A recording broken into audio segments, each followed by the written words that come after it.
एक समय की बात है, जंगल के गहरे में एक शेरनी ने एक शावक को जन्म दिया। दुखद रूप से जन्म देने के तुरंत बाद शेरनी का निधन हो गया, जिससे नवजात शावक अकेला और असहाय। उसी समय भेड़ों का एक झुंड वहां से गुजर रहा था।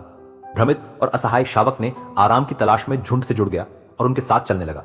भेड़ों के बीच बड़ा होकर शावक ने उनके तरीकों को अपना लिया। वह घास चरने लगा, मांस से परहेज किया और कभी दहाड़ने की कोशिश नहीं की।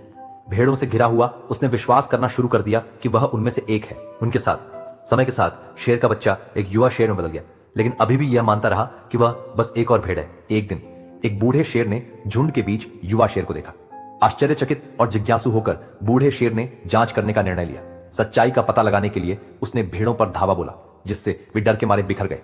युवा शेर भी उतना ही डरा हुआ भागती हुई भेड़ों के साथ भागने लगा।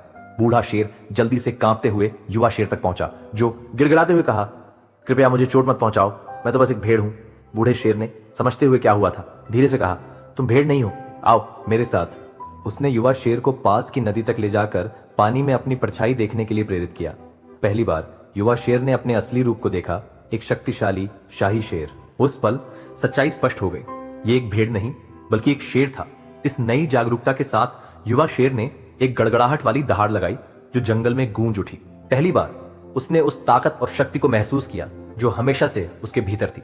उसने महसूस किया कि एक भेड़ के रूप में जीना एक भ्रम था, एक मानसिक अवरोध था जो उसके परिवेश द्वारा थोप दिया गया था। यह कहानी एक शक्तिशाली सबक देती है। अक्सर हम दुनिया को हमें परिभाषित करने देते हैं, जो हमें झूठी सीमाओं में फंसा देता है। कहानी के शेर की तरह हम में से कई अपने वास्तविक संभावनाओं को भूल जाते हैं। स्वयं को मुक्त करने के लिए हमें अपने भीतर देखना होगा और फिर से पता लगाना होगा कि हम वास्तव में कौन हैं। एक बार जब आप अपनी शक्ति को समझ लेते हैं तो आप भी गर्जना करेंगे और अपने सच्चे स्वरूप को अपनाएंगे। देखने के लिए धन्यवाद। मुझे आशा है कि आपको कहानी पसंद आई होगी।